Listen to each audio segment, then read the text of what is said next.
வணக்கம் உறவுகளை. நாம் ரொம்ப ஒரு பெரிய கனவை பிடிச்சிட்டோம். கச்சாலோட தூக்கிட்டு போகுது. நாம் அவரை தூக்கி மேலே வச்சிடலாம். ரொம்ப பெரிய கனவை பாருங்கள். செமையாக அவர் மெதுவாக பிடிச்சிட்டு கிடந்தவரை மெதுவாக கொண்டு வந்து நாம் தூக்கி எடுத்துட்டோம். கடலில் தான் நாம் இது அந்த 3 ஏரை கொண்டு வந்த அந்த இதில் ஒன்று தான் கிருகப்பான் மீனை தான் பிடிச்சி அவர் மாட்டிக்கிட்டார் வசமாக. ரொம்ப பெரிய கனவை நமக்கு கிடச்சிருக்கு.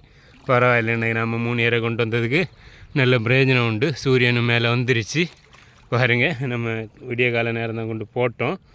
ஒரு பேழை மீன், ஒரு கிருகப்பான் மீன், ஒரு பத்தான் மீன் போட்டோம். அதில் ஒரு கிருகப்பான் மீனில் ஒரு பெரிய தோட்டி கணவாய் கிடச்சிருக்கு பாருங்கள். அவர் ரொம்ப ஒன்று ஓடிட்டுருக்காரு. கச்சாலில் உள்ள மாட்டி தான் இருக்குது. நாம் அவரை தூக்கி எடுத்துடலாம் பாருங்கள். ஒருவேளை மையம் வீச்சக்கூடாது. ரொம்ப பெரிய கணவாய் பாருங்கள். ஒருவேளை செம்மையாக தூக்கி எடுத்துட்டோம்.